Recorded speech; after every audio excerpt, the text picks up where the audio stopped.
सुप्रभात। विगत कई दिनों से कार्य की व्यस्तता के कारण कुछ विशेष यूट्यूब पर नहीं जा सका। आज बहुत अंतराल के बाद अकस्मात जिज्ञासा पैदा हुई कि कुछ इस प्रकार की बातें की जाएं जो कि आकर्षक हों और जो समाज के लिए मार्ग दिखाती हों। और इसी प्रक्रम में आज का विषय महान गणितज्ञ एवं अलौकिक और दिव्य आत्मा रामानुजन हैं। रामानुजन पर जाने के पहले संख्या के संबंध में इतना जान लेना काफ़ी आवश्यक है कि यदि सारे आविष्कारों को, चाहे वो किसी क्षेत्र में क्यों नहीं हो, गणित के क्षेत्र में जो आविष्कार हुए, जो साइंस के लिए मूल आधार के रूप में चित्रित किए गए, उन सारे आविष्कारों में महानतम आविष्कार संख्याओं का आविष्कार था। संख्या जीवन का आधारभूत स्तंभ है। यदि संख्या विहीन जीवन की कल्पना की जाए तो हमारे समक्ष कुछ भी नहीं उत्पन्न होगा। हम विवेक शून्य, भाव शून्य, ज्ञान शून्य और हर प्रकार से जीवन हमारा एक स्वेच्छाचारी का जीवन हो जाएगा, जहाँ पर कुछ कह पाना, कुछ सुन पाना, कुछ लिख पाना अथवा कुछ समझा पाना संभव नहीं होगा। वेदांत ज्योतिष की पंक्ति है जिसमें एक श्लोक है, लौकिके वैदिके वापि तथा सामयिके च व्यापारस्तत्र सर्वत्र संख्यानमुपयुज्यते। माने इसका यह है कि सांसारिक, वैदिक, धार्मिक इत्यादि सभी कार्यों में गणित काफ़ी उपयोगी है। व्यापार में भी सर्वत्र संख्याओं का प्रयोग होता है और यही कारण है कि संख्याओं के उद्भव के संबंध में प्रख्यात गणितज्ञ क्रोनेकर ने कभी कहा था, God gave us integers, rest is the work of human being. ईश्वर ने व्यक्ति को संख्याएं दी, बाकी का काम आदमी ने स्वयं किया। संख्याओं की विशेषता को बतलाते हुए महावीर आचार्य, जिनका समय काल 850 ईस्वी पूर्व है, ने अपनी सुप्रसिद्ध पुस्तक गणित सार संग्रह में लिखा, बहुवीर प्रलापहि किं त्रैलोक्ये सचराचरे यत् किंचिद्वस्तु तत्सर्वं गणितेन विना नहि। व्यर्थ में अधिक प्रलाप करने से क्या लाभ। तीनों लोक में जो समस्त चर यानी वेरिएबल्स और अचर यानी कांस्टेंट जो वस्तुएं हैं, उनका अस्तित्व गणित से अलग कदापि नहीं किया जा सकता। मिला जुला करके यह कहा जा सकता है कि गणित संख्याओं के विभिन्न संक्रियाओं का एक व्यवस्थित रूप है, जिसके नियम, कायदे, कानून अपनी अपनी परिस्थितियों के मुताबिक बदलते रहते हैं और जैसे ही इनमें बदलाव होता है, विज्ञान अथवा गणितीय संसार में एक नया आयाम आकर के जुट जाता है। और यही कारण है, कभी ज्यामिति रेखा गणित के रूप में थी, कभी यूक्लिडियन ज्यामिट्री के रूप में आई और कभी नॉन यूक्लिडियन ज्यामिट्री के रूप में आई और आज उन ज्यामिति के कई कई आयाम प्राप्त हो चुके हैं और संसार अब 3 विमाओं तक ही सीमित नहीं रहा। संसार की भी अनेक विमाएं हो चुकी हैं और इन विमाओं की चर्चा फिर कभी जब संभव होगा तो हम अगली बार करने के प्रयास में रहेंगे। आज हम जिस महान आत्मा के बारे में थोड़ा बहुत कहने जा रहे हैं या इसका साहस किए हुए हैं, उस महान दिव्यात्मा का शारीरिक नाम श्रीनिवास रामानुजन था, जिनका जन्म 22 दिसंबर 1887 को हुआ और जिनका महाप्रयाण 26 अप्रैल 1920 को हुआ। श्रीनिवास रामानुजन के संबंध में कुछ कह पाना एक दिव्य एवं पारलौकिक विभूति के निकट जाने के समान है। यदि आज श्री कृष्ण अर्जुन के सामने श्रीमद् भगवद गीता के 10वें अध्याय के विभूति योग का वर्णन कर रहे होते, तब वे अवश्य कहते, गणित ज्ञानां अहम रामानुजन अस्मि।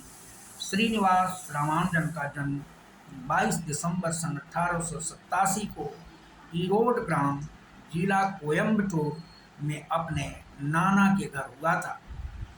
रामानुजन की माताजी का नाम कोमला तम्मल था और पिता का नाम के श्रीनिवास अयंगर था। रामानुजन के जन्म के समय उनके पिता की उम्र 24 वर्ष और माता की उम्र 20 वर्ष के लगभग थी। पिता कुंभकोणम नगर में कपड़े के एक व्यापारी की दुकान पर अपने पिता रामानुजन के दादा, जिनका नाम कुप्पू स्वामी था, के समान ही मुनीम थे। रामानुजन के पिता साड़ियों की दुकान पर सुबह में ही चले जाते थे और देर शाम तक लौटते थे। इस प्रकार पिता और पुत्र में उस प्रकार की निकटता नहीं हो पाई जिसके आधार पर यह कहा जा सके कि रामानुजन के संस्कारवान होने की बात पिता से उनको विरासत में प्राप्त हो चुकी थी। अतः रामानुजन के दैनिक जीवन पर या रामानुजन के भावी जीवन पर पिता का उस प्रकार का नियंत्रण नहीं रहा। पिता पुत्र के निकट होने की संभावना नहीं हो पाई, पिता पुत्र की निकटता भी नहीं हो पाई, क्योंकि पिता घर चलाने के लिए अथक परिश्रम किया करते थे। रामानुजन के जीवन पर उनकी मां का अधिक असर था। रामानुजन के जन्म के 1.5 वर्ष बाद ही मां ने एक अन्य पुत्र को और 4 वर्ष बाद एक अन्य पुत्री को भी जन्म दिया, परंतु दोनों बचपन में ही कालकौलित हो गए। इस प्रकार 10 वर्ष की आयु तक रामानुजन वात्सल्य का केंद्र बने रहे। प्यार से मां रामानुजन को चिन्ना स्वामी, जिसका अर्थ बाल भगवान होता है, कहती थी। रामानुजन की मां एक कुशल और संभ्रांत गृहिणी थी, अतः रामानुजन के मनोभावों को अच्छे प्रकार से समझती भी थी और उनका सारा स्नेह प्रेम इस बात पर केंद्रित था कि रामानुजन किस प्रकार महान से महान हो जाए। रामानुजन के नाना का नाम नारायण अयंगर था। नारायण अयंगर ईरोड में एक सरकारी अमीन थे। रामानुजन के ननिहाल में संस्कृत के अध्ययन की प्रतिष्ठित परंपरा थी। संस्कृत के अध्ययन ने श्रीनिवास रामानुजन को दिव्य संस्कारों से अवगत करा दिया। रामानुजन के दिन का प्रारंभ मां के चरणों के स्पर्श से होता था और मां से आशीर्वाद लेने के उपरांत ही रामानुजन का अगला कार्य प्रारंभ होता था। रामानुजन की मां भगवान की अनन्य भक्त थीं। वह अपने घर में भगवान की पूजा पाठ करती थीं और मंदिर में भजन गाया करती थीं। माता के माध्यम से ही रामानुजन ने श्री महाभारत, श्री रामचरितमानस इत्यादि की कथाओं का श्रवण किया। भारत के परंपरागत परिवारों में कुल देवी और कुल देवता की परिपाटी है। श्रीनिवास रामानुजन की कुल देवी का नाम नामगिरी था, जिन्हें विष्णु के एक अवतार नरसिंह देव की अर्धांगिनी के रूप में माना जाता है।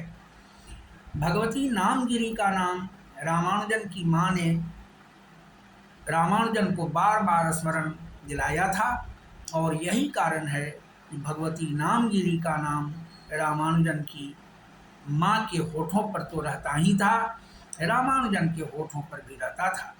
अपनी कुल देवी नामगिरी को ही श्रीनिवास रामानुजन अपने शोध कार्य की संचालिका मानते थे। रामानुजन ने बार बार यह कहा था कि नामगिरी देवी उनकी जिह्वा पर गणित के सूत्र लिख जाती हैं और स्वप्न में उन्हें गणित के नए संसार में ले जाती हैं।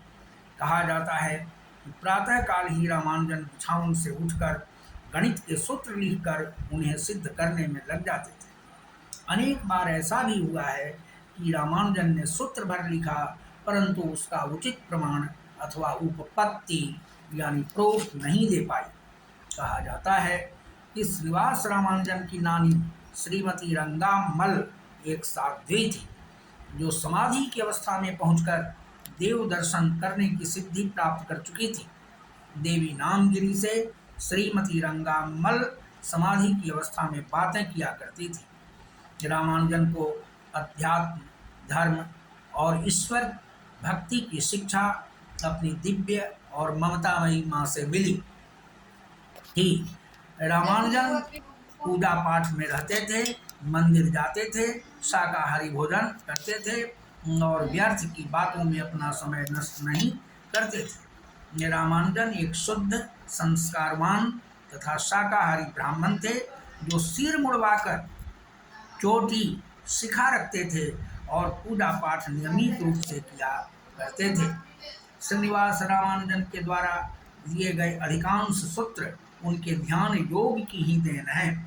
श्रीनिवास रामानुजन लगभग 5 वर्ष तक कैम्ब्रिज में रहे।